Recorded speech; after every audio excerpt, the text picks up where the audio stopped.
Okay, welcome back to the Coffee and Crimes podcast. I'm Maggie. I'm your host, of course. So I just want to touch base on a couple things before we start. The first being, it was brought to my attention that in my first episode, you could definitely tell I was nervous. And that's a bit frustrating for me, but also very understandable for somebody who doesn't usually do stuff like this. This is not usually something that I expose myself to or anything. So I'm trying to find my niche, basically, and how I want this podcast to proceed to be successful for getting the information that I'm talking about out. With that being said, I have done a lot of searching through myself and through family and just getting a lot of positive feedback from my first episode. I was told that I did very good as far as like getting all of the information out. I just said way too much, which is frustrating. So I want to kind of find my niche for this podcast and make it feel a little bit more like two friends talking instead of like a podcast itself. I know there's a lot of podcasts that they're just all about the information, which is what all podcasts should be, in my opinion. At the same time, I feel like there's a lot of podcasts that miss like the personal connection with who's ever listening to your podcast, and that's something that I've always like longed for when I listen to podcasts, is just kind of trying to find that personal connection with the person doing the podcast to make it feel a little bit more comfortable. So that's what I'm going to try and do to kind of make things a little easier to understand and a little easier to understand. I said that twice, but it's a little easier to understand, a little easier to grasp the concept of what I'm talking about. So that's what I'm going to try and do. I'm going to try and stop myself from saying so many times, because I did listen back to the video and I was like, oh my gosh, I really did say it so much. So I apologize for that. I am just, trying to find my feet in this whole podcast journey that I'm on. So with that being said, we are going to dive into some things today that I feel are being talked about, which is great. And I just want everybody to know that I am encouraging anybody, I don't care who you are, what you believe in, to keep talking about this. This is so important for society, and this is literally going to map the rest of humanity and the rest of generations to come. When it comes to this is going to make or break our nation. I truly, truly believe that. So with that being said, I have always been I've always felt like I was born in the wrong generation. I've told my parents this for years. Like, me not being born in the 80s really bothers me. I am a total classic rock fan. Motley Crue, Def Leppard, Poison, Kiss, Michael Jackson, Whitney Houston. I love all of that music. Don't get me wrong, I love modern music too, but I really have just kind of had more of a liking for the old classic rock, classic music in general. And so Michael Jackson has always been something that my mom listened to, my dad listened to, and of course with Michael Jackson back in the day, before all of the Epstein files came out, there was all of the speculation about Michael Jackson being a predator, right? So with the Epstein files coming out, we're starting to realize that that was not the case, and that Neverland is not what everybody made Neverland to be. Macaulay Culkin, Aaron Carter, Corey Feldman, they all came forward and were like, look, Michael Jackson saved us from going to that island. And Macaulay Culkin has said it in an interview himself. Michael Jackson took me to Neverland to keep me from going to Jeffrey Epstein's island. And if you think about the influence that Macaulay Culkin had on young kids back in the day. I mean, Home Alone and Home Alone 2 is one of the most nation-renowned known movies ever. I mean, those are classic Christmas movies, right? So you understand how much of an influence he really has had on children. And so seeing that and being able to understand why Macaulay Culkin went through everything he did, could you imagine putting yourself in his shoes everybody's, was judging him for the addiction and everything that he went through. And it just makes you realize, like, there's so much going on in the entertainment industry for all of these children's stars. I mean, you hear about, like, people coming that part of Nickelodeon, Disney, like all of those big platforms that we all watched as kids, and what happened to those children's stars. Like, it's so sad. It really is. And it's not kind of disgusting, it's super disgusting. So with that, like, because I always listened to Michael Jackson, I always knew, like, when I had heard the speculations that people had about him and how he was a predator, I was like, there's no way. Like, there's no way that somebody like him with that kind of a heart could be hurting children. And then there's that thought in the back of your head that's like, what if it's true? What if you have spent your entire life supporting somebody who's a predator?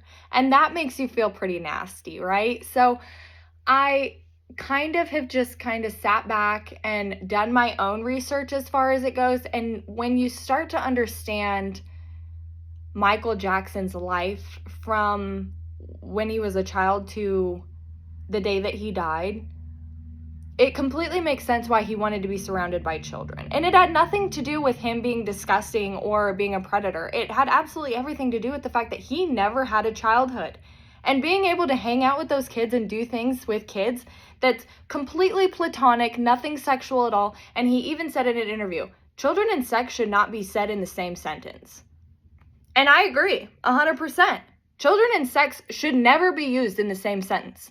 The only reason that children and sex are at some point connected is because you have to have sex to make a child. That is the only reason that children and sex should ever go in the same situation, same conversation, same anything. And I fully believe that. I watched, and I'm going to come back to the Michael Jackson thing, but I did, and I want to really share this because it kind of points into this as well, into the Epstein files. So there is a movie, it's called Sound of Freedom. And if you haven't watched it, you should. And it's based on a true story about Tim Ballard, and he worked for the Department of Homeland Security, and he took down this guy was distributing thousands of child porn images, okay? He took this guy down, and then he pretended to be a child predator himself to get this guy to find him a child so that he could try and figure out where all of this was coming from and, like, try and bust this child trafficking ring. So this guy falls for it. I mean, this guy has written a book, like the whole nine, and this is all based on a true story. Like, I want you all to know that this is based on a true story, and they have organizations and nonprofits that go for Tim Ballard finding kids that are being trafficked, and I think you all should go support it because it's a really good cause, on top of the fact that, as far as him as a person, he's a really good person, like, just all around a really good person. And not everybody has to agree with his religious beliefs. He is a Christian. And that's fine. That's completely fine. But I just want you guys to understand the severity of how deep this goes, okay? So anyways, just kind of a rundown of the movie. And then, of course, go and watch it yourself. It's so good. I believe it's on Amazon Prime. I for sure think that you can buy it off of Amazon Prime, but the last time I watched it, I think it was on Amazon Prime just with the subscription of having Amazon Prime. But anyways, and then there's, like, DVDs and stuff. My dad bought me the DVD for Christmas a few years ago. So anyways, he gets this guy to get him this child. And this little boy is, like, I think 4. And they give him this name, and his name in Spanish, or his name in English, translation from Spanish, is Teddy Bear. That was not his name, of course. But anyways, he has this older sister. And the reason that this little boy and his older sister were even involved was because they were basically, like, told that they were going to be models, children models, right? And so their dad drops them off at this, like, really sketchy hotel. And I believe it's in Honduras. I'm not 100% sure, but I believe that's where it happened to begin with. And anyways, they go to this motel. Of course, they load all of these kids up into this van and put them into a shipping container, and they're on a boat and they're gone. And the dad goes back to pick up the kids. The motel is completely empty. Can't find his kids. And in that type of situation and in the country they were in, there's not a whole lot of resources for things like that. They just are not equipped for that sort of thing. So they are shipped all over. Of course, the brother and the sister are split up. They're sex trafficked several times. He ends up finding this boy. The boy comes. They arrest the guy that brings the boy to Tim Ballard. And then that's when the little boy tells Tim, I have a sister, and the same thing has happened to her. Are you going to find her? And so Tim goes on this all-out, like, hunt to find this little girl. They set up this, like, they basically go undercover.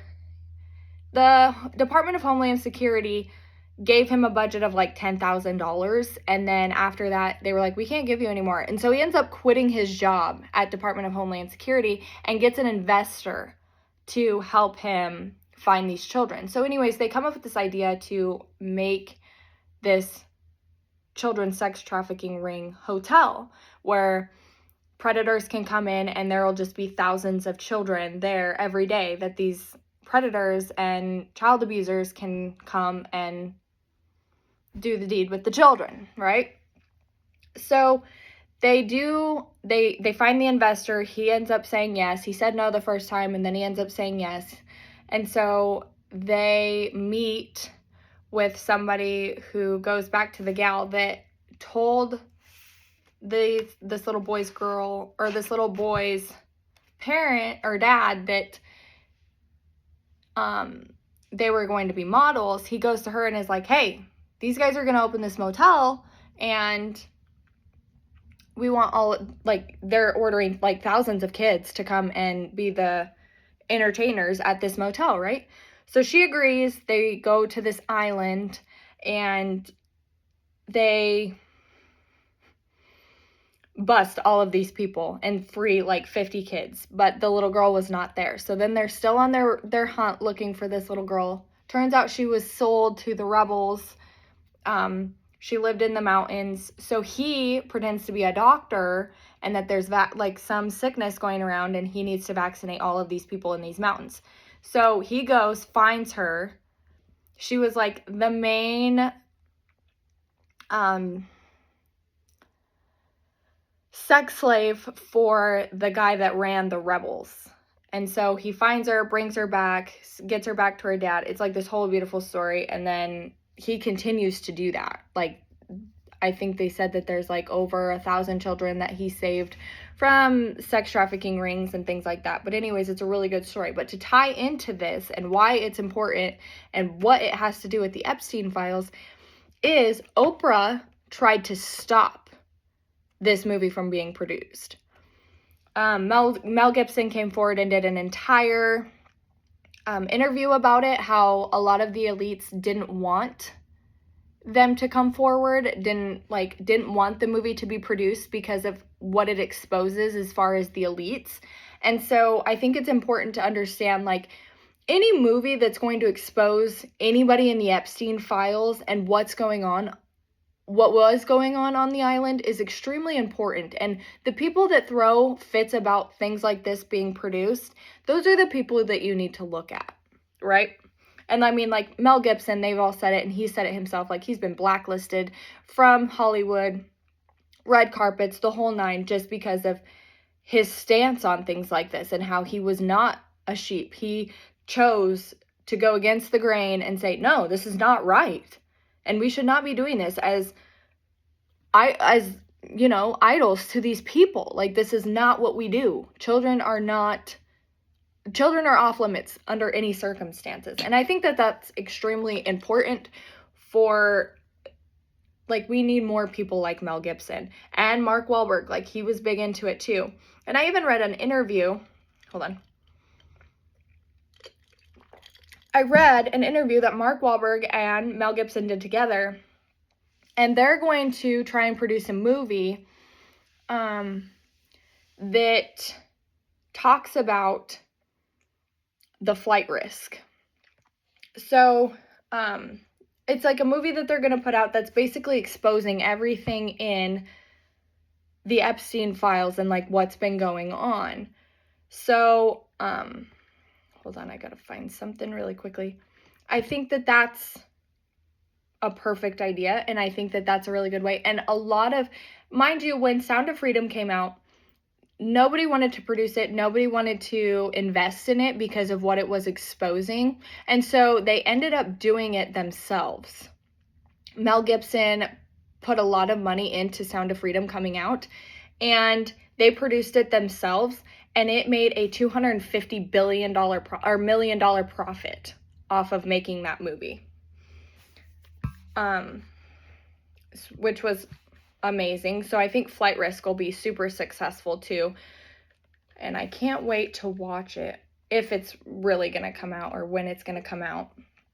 So then, with that tying into everything, like you have pictures of Oprah on the island and things like that. And then you have pictures of Michael Jackson on the island as well, which, if you've ever looked at the pictures of Michael Jackson and Jeffrey Epstein standing next to each other, you can 100% tell that Michael Jackson is extremely uncomfortable, and to the point where he like looks pissed, right? So I think that that's important to understand because of all of the accusations that were said towards Michael Jackson for 10 years. The FBI investigated Michael Jackson for 10 years and never found a thing. Now, if that doesn't tell you something, I don't know what will. So the pictures that they have of Michael Jackson with Jeffrey Epstein, I mean, there's speculation, of course, of everybody saying, oh, well, he was with Epstein, so he has to be involved, and now people are just trying to make excuses for him. No, they're not. There's been several children, like several children stars that have come forward and said, Michael Jackson never even considered it. Like, we always felt safe with him. And there's like videos of Macaulay Culkin and his brother with Michael Jackson. And there's one video that's so funny, and you guys should go look it up. But there's one video, and he's driving a golf cart, and he almost hits one of the cameramen. Macaulay does. Almost hits one of the cameramen. And Michael Jackson is laughing so hard and was like, you almost hit him. And he was like, I'm a crazy driver. Like, it's so cute, and it's so funny. And you can totally tell that it's so innocent, too. Like, so innocent. But there's also videos of, like, Easter egg hunts that Michael Jackson did with them, and all of these children pushing him into the pool and just spending so much time with Michael Jackson. And there's interviews with like Lisa Marie Presley. Mind you, I am a huge Elvis Presley fan. I have not always been a huge Elvis Presley fan, but I love Elvis Presley. Love him dearly. When Michael Jackson and Lisa Marie did an interview, they asked Lisa how she felt about the accusations towards Michael Jackson, and she said, it doesn't make me feel any certain way because I know what goes on. And that was all she said. She didn't have to say anything else. She didn't have to justify anything or try and make an excuse or try and make something look better than it did, because they both knew what was going on at Neverland. And Neverland was created strictly for children, as a safe space for children to go to stay away from the predators in Hollywood and in the entertainment industry. And not just Hollywood and in the entertainment industry, but like politicians, royals. Which brings me to, round of applause, Prince Andrew's arrest, which made me so excited. Like, I can't even tell you how happy it made me that they finally arrested him. Which, granted, it doesn't, like, it does, but it doesn't have anything to do with the Jeffrey Epstein. It's basically,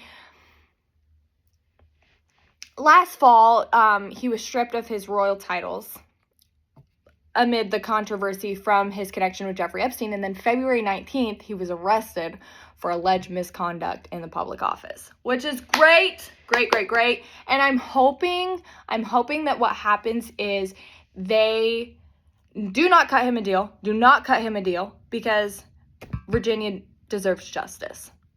Anybody who was ever trafficked to him deserves justice, but Virginia deserves justice. That poor girl. And I wish that she could have been here to see him be arrested, because I think that would have given her such a peace of mind and allowed her to finally start to heal from everything that had happened. But nonetheless, rest in peace to her sweet soul. I just am so grateful that they're finally starting to arrest people. This is the second arrest that they've had linked to the Jeffrey Epstein files, which is great. It's a great start. The U.S. needs to start doing the same. So, but I'm super excited about that. But it just makes you realize that, like, Michael Jackson, and it kind of is super heartbreaking that he wasn't able to be here either to talk about, like, look, I wasn't wrong, okay? I was not lying to you guys. I really was just here to protect the children. And mind you, 2009, when he passed away, society was completely different. And I think that at that point, it was a year after Jeffrey Epstein's first arrest, you could just tell that there's a connection without there being a connection, which this is all allegedly, okay? This is all speculation, okay? All speculation. But you can kind of, like, you know, your head starts to wonder, you know, that kind of seems a little suspicious. Which brings me to the doctor that gave him the propofol that killed him, who served time for giving him the propofol that killed him. And also, he, in an interview, spoke publicly about what had happened with Michael Jackson and how Michael Jackson was chemically castrated at a very young age to preserve his voice. So imagine you're a young kid in a super famous family band, Jackson 5, and then the Jacksons, right? And you're just a kid trying to make ends meet. You hit it big. This band is successful. And you're chemically castrated as a child to preserve your voice, because everybody is more focused on making money than they are what's best for your health. That was his childhood. And that was just the beginning. There's also speculation that Dirty Diana is written about Diana Ross, and the reason it's called Dirty Diana is because there was some inappropriate things happening to Michael Jackson by Diana Ross. All speculation, okay? I just want to make that very clear. But that is the speculation, of course. And I mean, you know, there's been speculation about what Dirty Diana has been about, whether it's about Princess Diana, Diana Ross, whether it's just a song and the name Diana is just in it because it goes Dirty Diana. But there has been a lot of interviews and podcasts and stuff talking about Dirty Diana, and that it's most likely tied to Diana Ross. So with that, you picture, you know, yourself as a young child star himself, who was chemically castrated at a very young age to preserve his voice, and how there was just really no childhood there. Like, he didn't have a childhood. So, you know, putting yourself in his shoes, of course you would want to build this, like, you have a lot of money, you're a very successful musician, why wouldn't you build this big place with all of this fun stuff for children? For one, not only yourself, but for two, for kids that need it. Children that are being trafficked by these elite people in society. And he, not only, one, is able to live out his childhood he never got, but he's also able to give these kids a childhood that they aren't getting either. You think about how busy a childhood star is. And all of the production and the lines and the film time, the pictures, the press, the paparazzi, the interviews, like all of the stuff that they go through to make a buck. And they have absolutely no childhood whatsoever because they're so busy working at such a young age that they don't have time to go to an amusement park. They don't have time to go swimming. They don't have time to go make friends. They're so busy. So this was his way of saying, look, I get to be my inner child. I get to feed that and build this amusement park, but I'm also able to do it to protect these children from these predators. And I think that that's just the most admirable thing that you could ever do as a human being. And when you listen to interviews about Michael Jackson, you can tell how innocent he really is and how there's nothing disgusting going on between him and children. There was never anything disgusting going on between him and any child. That he was just strictly wanting to give them a childhood they weren't getting and protect them from horrific things, right? So that's kind of my take on the Michael Jackson thing. Everybody has their own opinion. Everybody has a right to their own opinion. And I will not take away anybody's opinion. I love all opinions. I like to hear your opinions. If you don't agree with something I've said, tell me. I am not the type of person that does not take constructive criticism. That's not me. I love to learn. I love to learn about new things. Everybody's point of view is their point of view, and everybody is valid in their own opinion. And just because I don't agree with you doesn't mean that we can't get along and be friends. We don't have to get along and we don't have to agree with everything to be friends. That's just how I feel. So there's kind of my spiel on that whole thing as far as the Michael Jackson goes. The other thing I wanted to talk about, which is very disturbing, is how many times McDonald's is mentioned in the Epstein files, okay? Now, I've been a single mom before. I'm not anymore, but I've been a single mom. And McDonald's was kind of our go-to when I was like, I don't really feel like cooking or doing anything or going out. And so we're just going to run by McDonald's really quick and get something nice. And my kids love chicken nuggets, okay? So there's that. But with that, and the ties that McDonald's has, obviously, to the Ronald McDonald Hospital and Foundation, you can kind of see where I'm going with this, right? Okay. I feel like this is a conversation that everybody's had, everybody has read about, everybody has seen on social media or any sort of platform whatsoever. So you just kind of sit there and go, oh, shit, is this real? Is this real?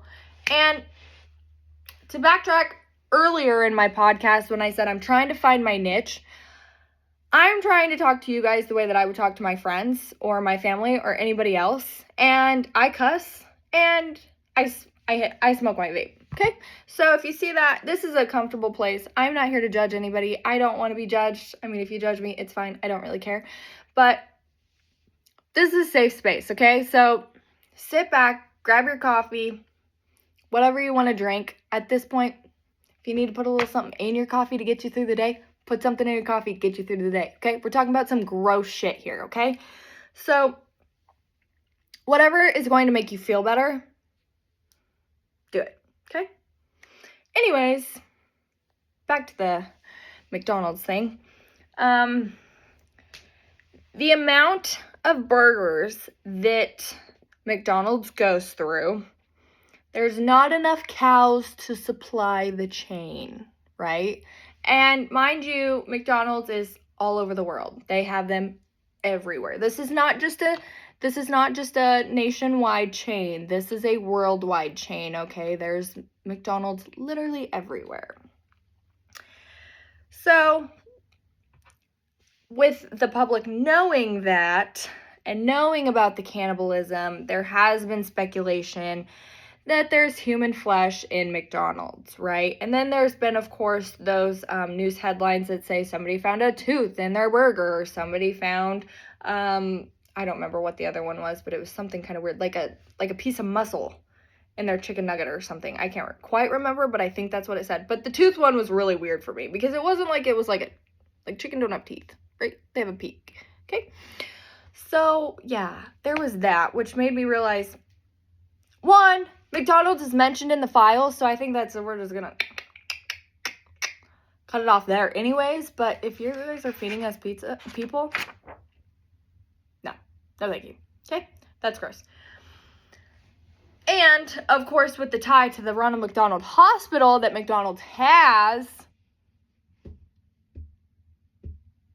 I think we can all speculate where this human flesh could be coming from if this is a fact, right? Right. I think that's fair.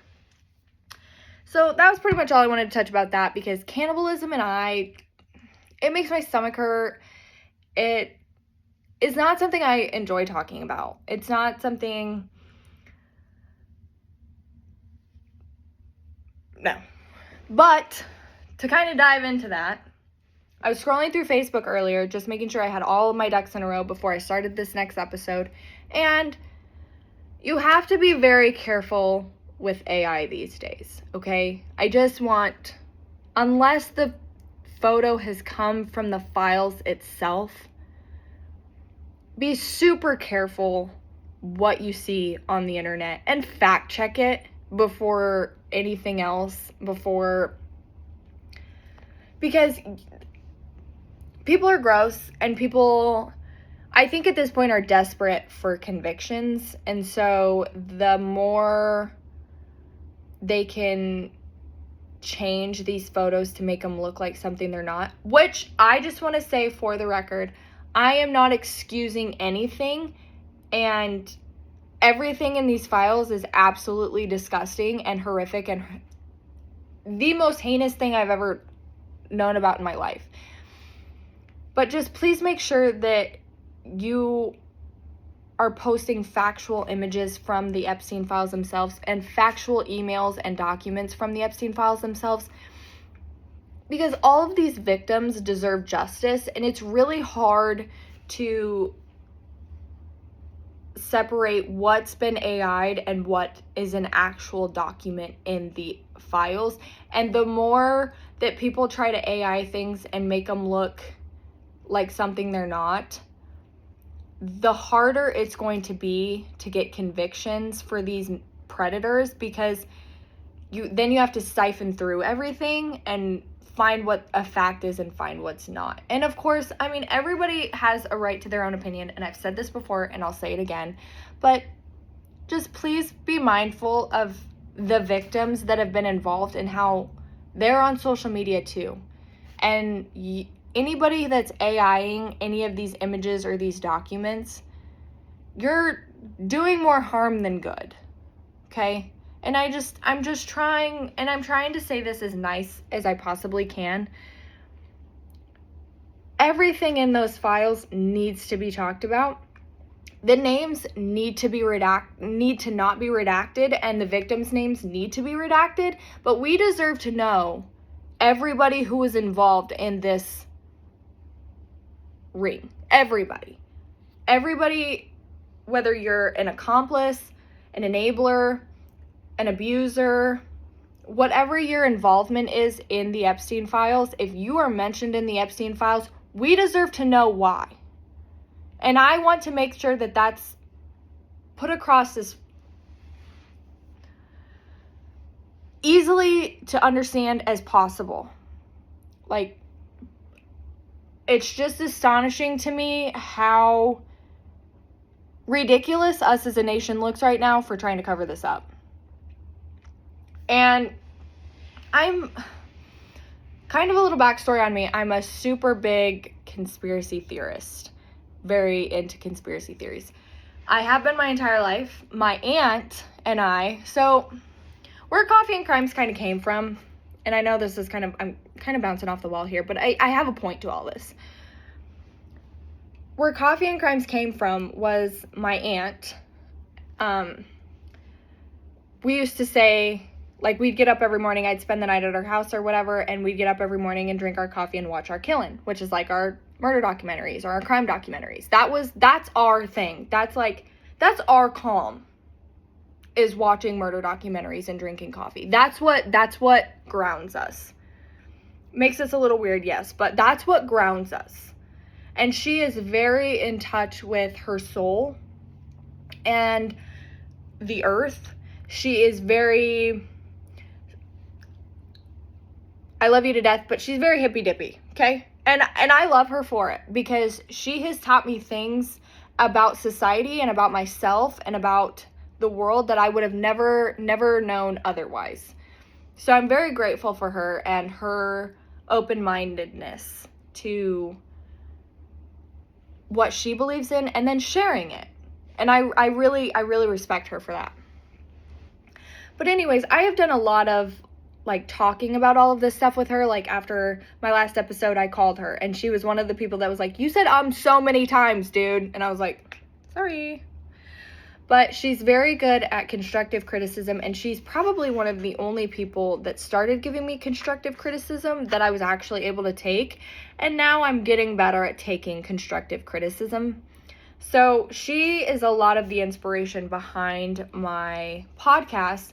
And at some point, I would like to have her on an episode with me, whether it be part of the Epstein series or something completely different, because we have watched so many murder documentaries and listened to so many true crime podcasts together, or listened to them and talked about them together, that like her knowledge is just outstanding, and I want to have her in on my podcast at some point. So I'm hoping at some point she'll want to do that with me. And she always has told me, I will Zoom call, but I don't want to be seen. I'm like, too bad. This is a podcast, girl. We're doing the dang thing, all right? So I'm hoping that eventually I can get her convinced into joining either in on this series with me or another series that we cover. But she is the reason that I've done all of this, and she has opened my mind to a lot of different theories about things that I would have never thought about otherwise. So a lot of this comes from her and I talking back and forth with each other and just kind of our speculation on things. Like we read a document and she'll send it to me on Facebook, or I'll send it to her on Facebook, and we'll just kind of, I don't know, go through it and just kind of figure out like how we feel about it. And she sent me, I'm going to read it to you, and you guys can take it however you want.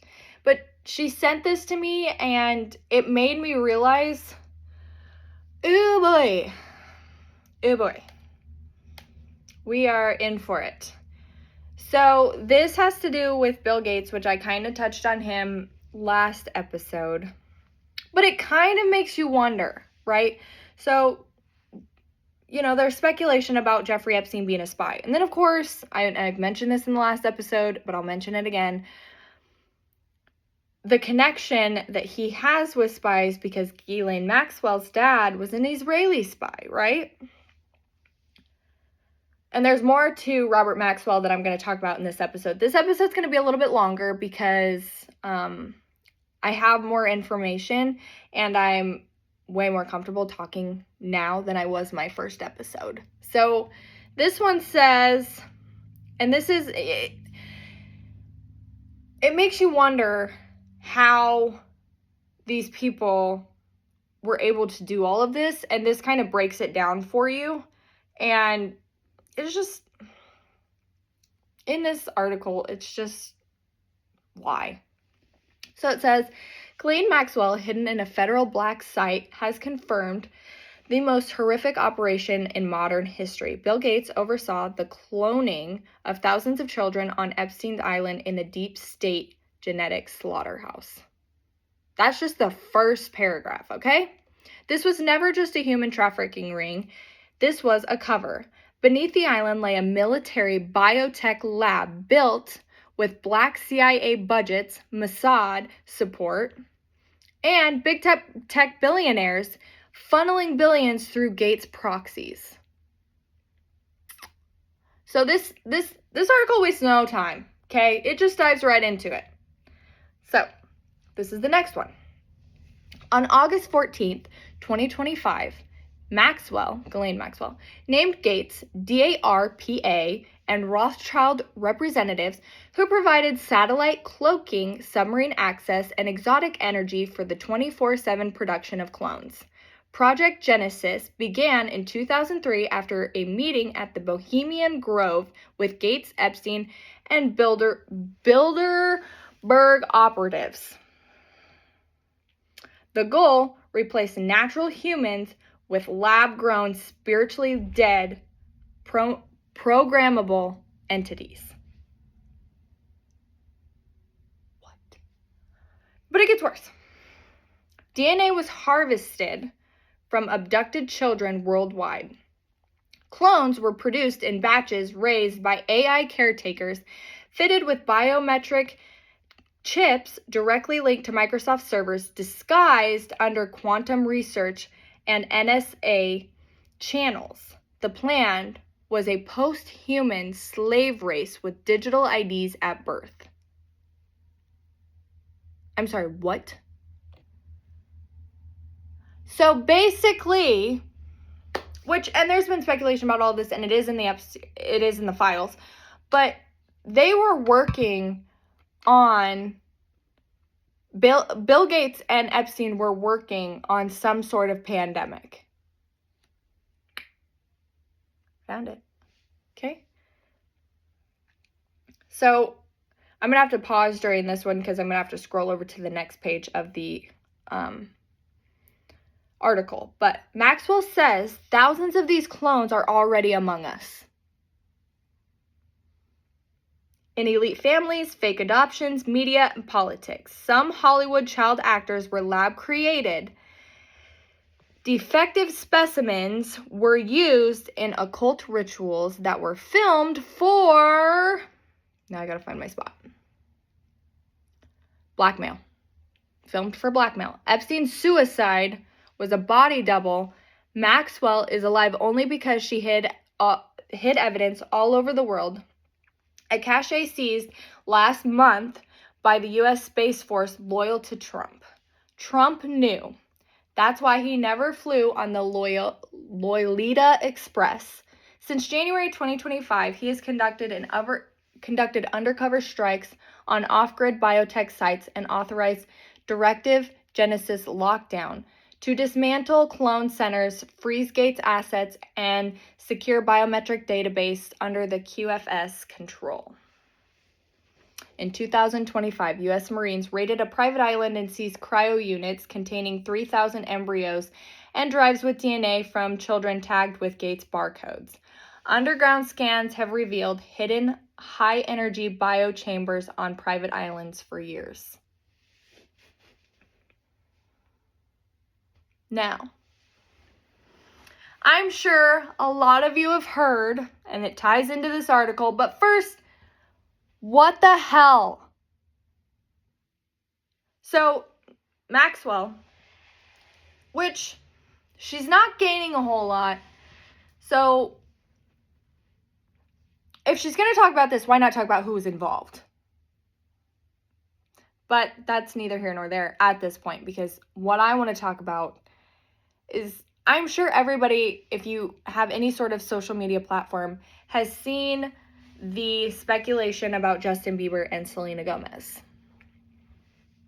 and Kourtney Kardashian, and how Rain, Kourtney Kardashian's son, is actually the son of Justin Bieber and Selena Gomez, and they were going to sacrifice this baby of Justin Bieber and Selena Gomez's, but Selena Gomez said, no, take me.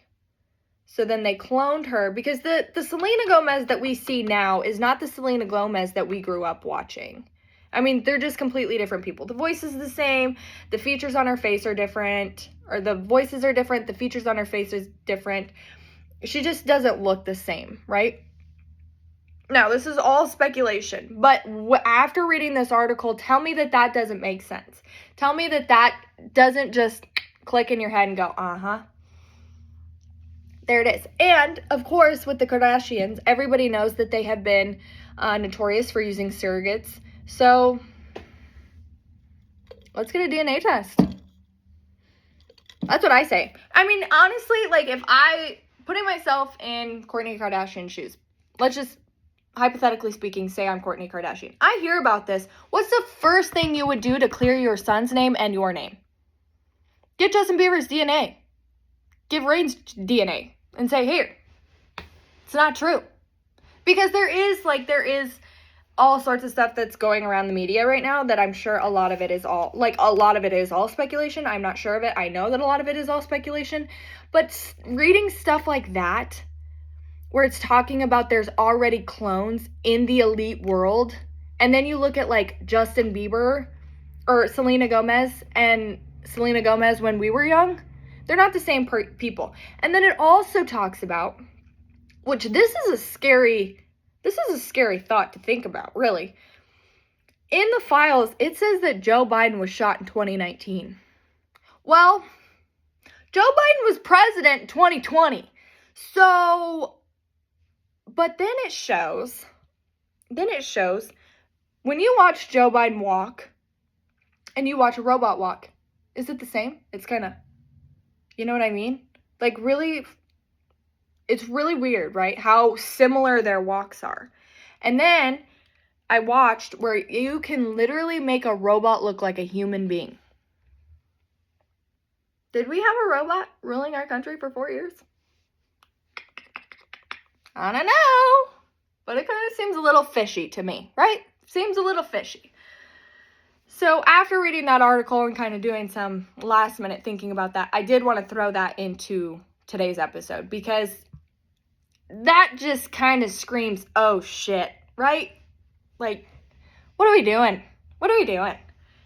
And then this doesn't have anything to do with the files, but it kind of ties into the files without tying into the files.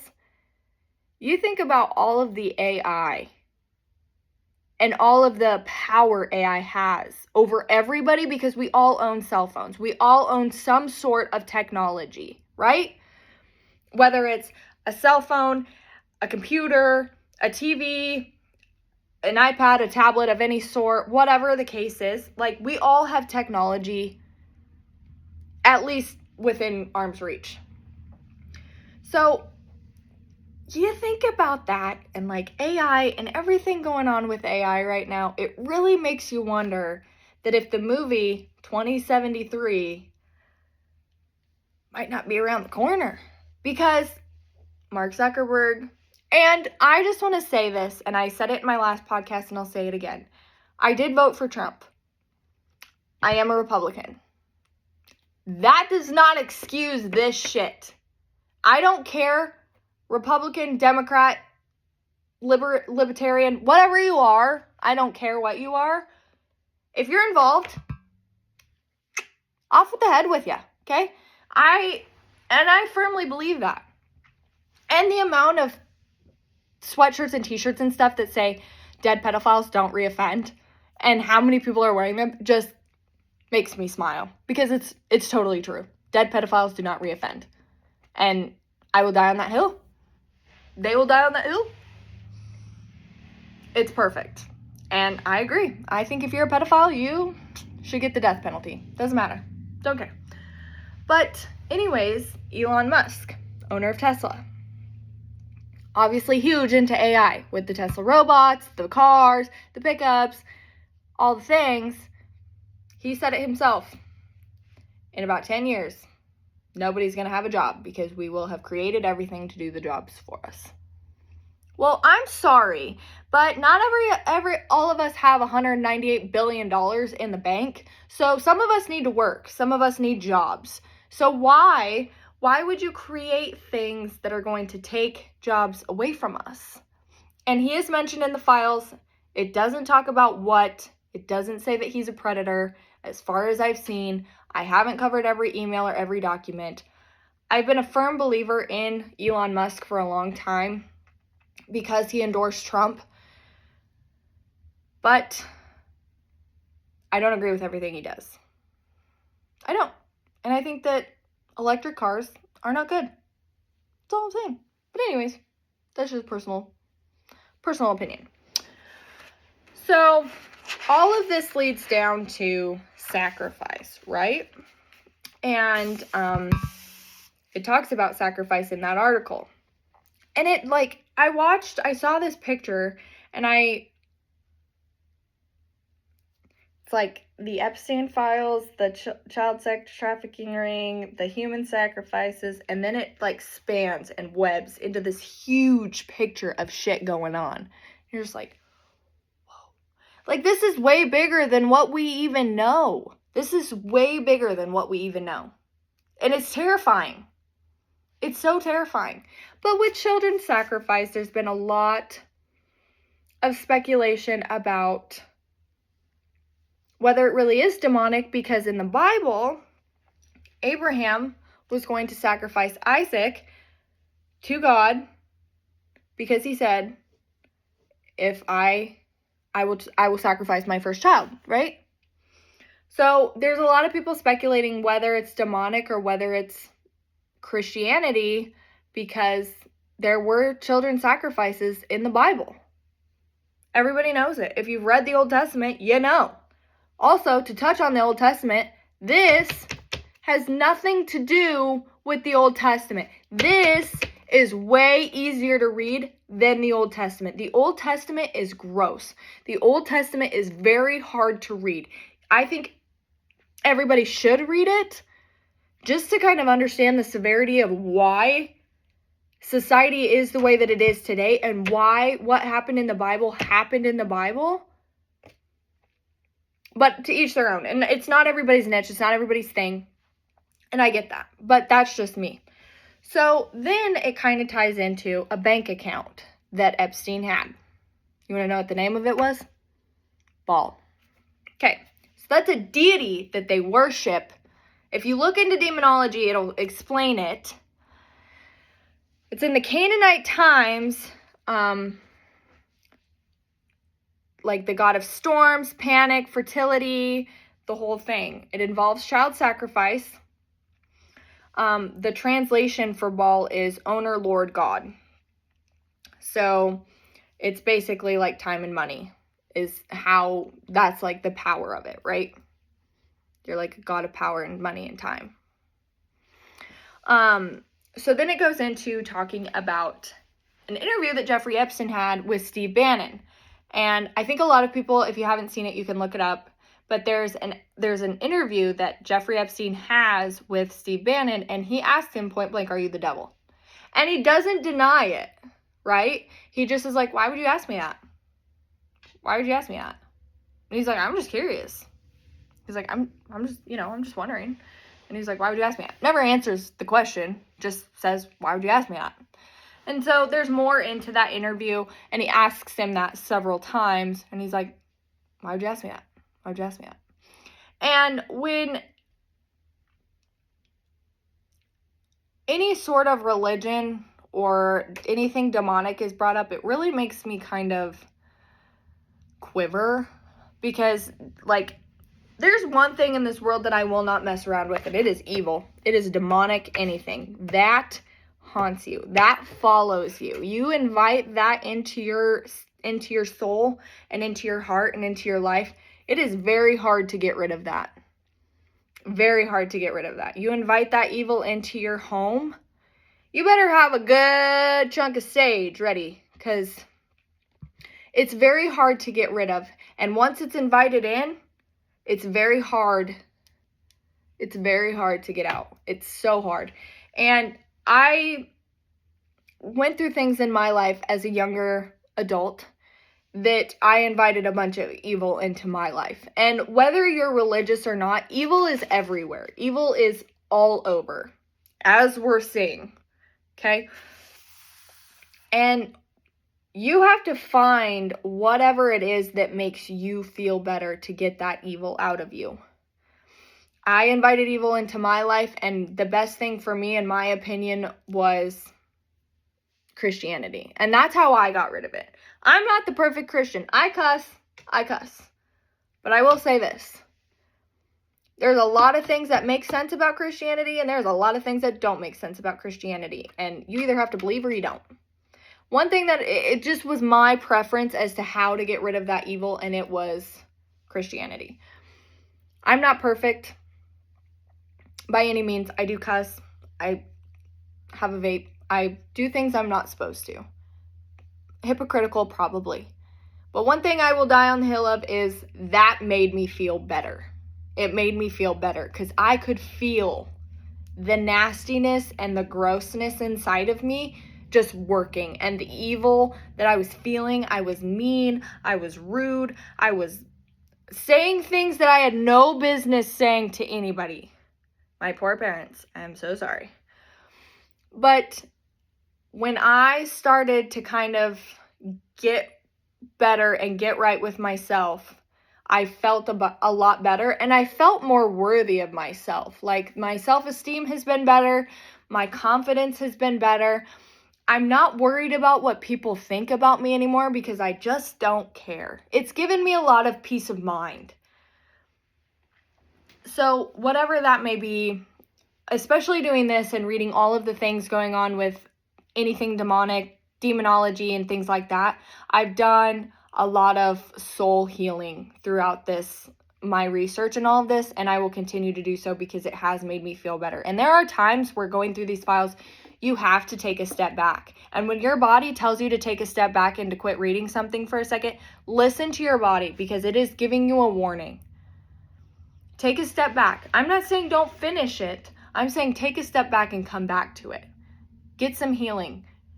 Go have lunch with your friends. Go on a walk. Go ground out in your yard or something. Go do something to make you feel better and then come back to it, because everybody should be reading what's in these documents. Everybody should be trying to understand in their own way what's going on in these documents, but there's a lot of things in these documents that is so hard to read. And this is coming from somebody who has read the entire word of a lot of the emails and a lot of the documents and looked through a lot of the pictures. There's 7,000 pictures and I have covered 3,000 of them. That's a lot of shit to look at.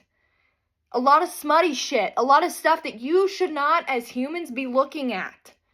This is way deeper than what we realize. This is nasty.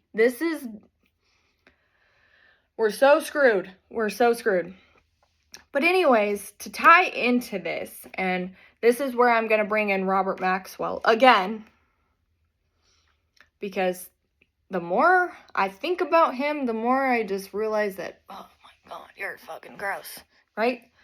So Robert Maxwell owned a company called Pergamon Press, right? Do you know what Pergamon is? It is one of the 7 churches listed in the Bible as a temple of Satan. And do you know what was owned under Pergamon Press? McGraw-Hill. All of the books that we learned about in school, all of the books that we learned from in school, Life Touch, McGraw-Hill, everything that we had to do with in school, Pergamon Press owned it. What? And then we all sit here and wonder why we didn't learn anything in school. It's because of that shit. Right there. Pergamon Press owned the textbooks that a lot of schools use, and Life Touch. What? Life Touch is just a speculation. But I know for a fact that they owned McGraw-Hill. I know that for a fact. I saw something about Life Touch and McGraw-Hill. That was a speculation. But I know that Life Touch is in the files. So it makes sense, right? It makes sense. Okay. So all of the textbooks that we were learning from in school is not only owned by Robert Maxwell, but it is owned by a Robert Maxwell-owned company that is one of the 7 churches listed in the Bible as a temple of Satan. Pergamon. Look it up. Look it up. I'm not making this up. I'm not making that part up. I swear to you, I'm not making it up. No. No. Not okay. This ties into kids are not for sale. Kids are innocent and they need to stay innocent. That's just, yeah. And then kind of to tie up this episode, because this part sucks.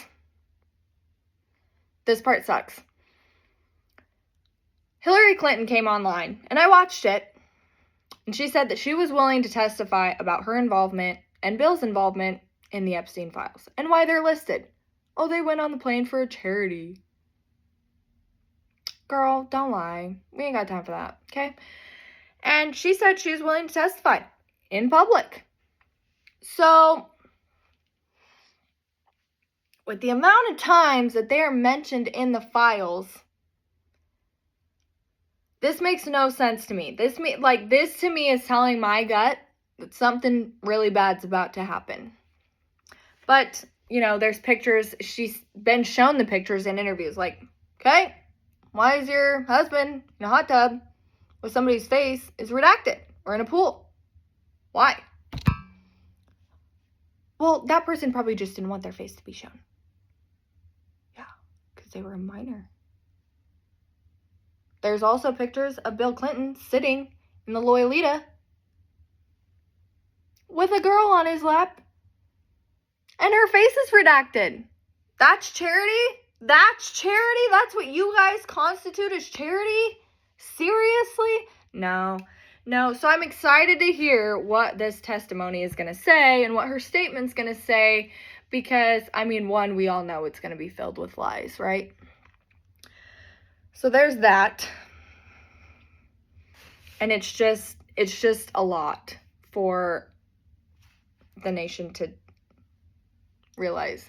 And I watched this movie, and of course it doesn't have anything to do with the Epstein files, but after watching it, I was like, we might not be far behind. If you guys have ever seen the movie Civil War, I watched it on HBO Max.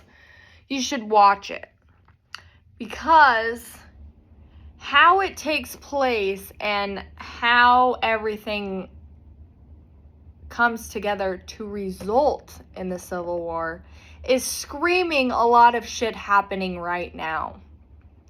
Different dynamics, but the covering up of all of this happening, and like how the elites and politicians and anyone in Hollywood who was involved, like how they're all trying to cover this up, is just, it's gonna spark a fire. And I think once it's lit, it's gonna be really, really hard to put out. And so after watching that movie, I was like, man, I don't know. Like, we should probably start to prepare. Because I think what's going to happen is, and this is just speculation, this is just my opinion. Here's what's going to happen. And there's something else too. But Bill and Hillary are going to put out their statement under oath. Oh, yeah, we didn't lie. You did. We all know you did. But they're going to put out their statement, and obviously it's going to be a lie. And that's going to spark a big fire, because there's several interviews from victims and several statements from victims that say Bill Clinton was the number one guy. Like, him and Jeffrey Epstein had a race to see who was the number one guy. And there's in the same interview that says that, it talks about Hillary Clinton going out on Jeffrey Epstein's island and hunting down these women as a fucking game. They're out there naked, hiding, and she's hunting them down as a game. This is literally the Hunger Games, okay? So that's going to spark a huge fire. And I think we're all getting to the point now where enough is enough. We're sick of it. We want the rest of the files. We want nothing redacted but the victim's information. And we want to know what the hell is going on, to be how we're going to solve this.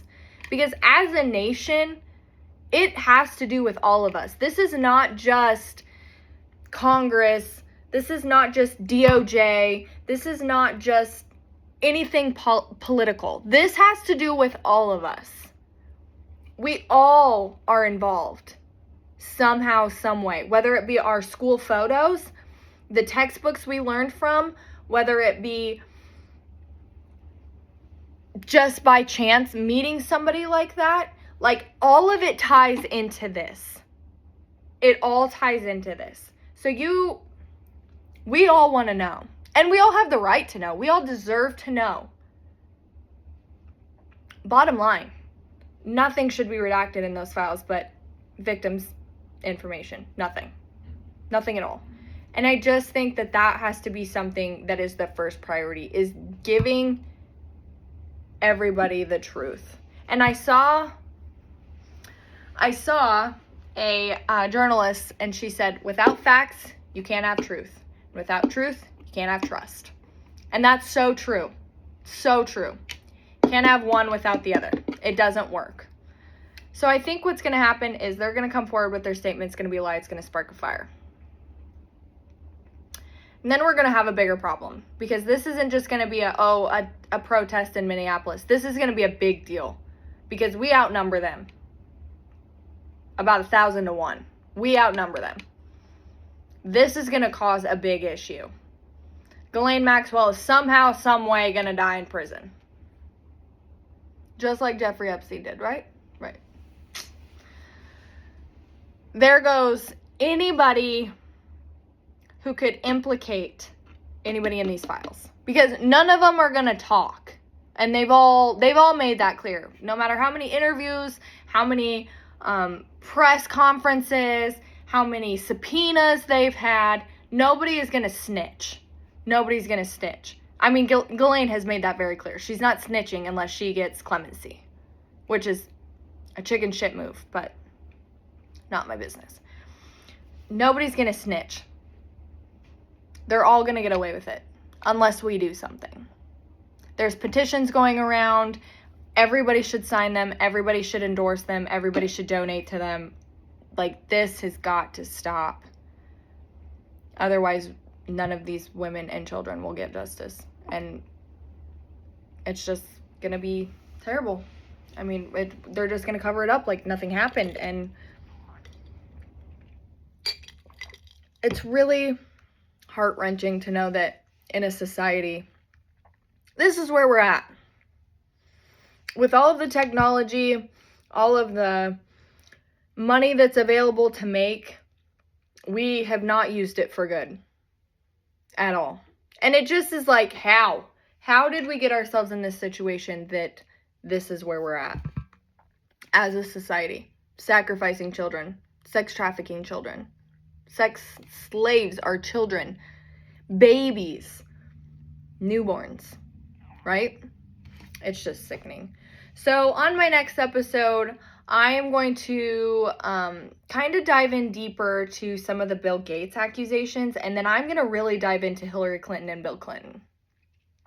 And I really am going to touch a lot on that, because I think that is one of the more important things in this series that I will talk about. And there will be an episode that covers like strictly Ghislaine Maxwell and just her earlier years, how she met Epstein, how it evolved, the whole thing. I'm going to cover some stuff about that. And then, if you guys want to hear about anything in the files specifically, please let me know. I will research it and cover it for you guys the best I can. I know there's a lot of podcasts out here covering this stuff, so I hope that this one reaches to you and is a little bit more personable than others. Not knocking any of the other podcasts. I'm not. Everybody is doing their best to spread the word about the heinous things that have happened spanning over decades. And that's just, everybody is trying to get their own point of view out. And the more point of views that we have to go through, the easier it's going to be for us to understand. And so I'm super proud of every podcaster covering these files. It's a dangerous and sickening conversation to have. And so I, support all of them. Support them all. They're doing the Lord's work. We're just trying to do the best we can to cover something that is so crucial in society. So with that being said, I hope that you guys enjoyed today's podcast. I will be back next Friday with the next episode. Like and subscribe to my YouTube channel, and we'll get this taken care of, and we'll get it all covered. Okay, you guys have a good day.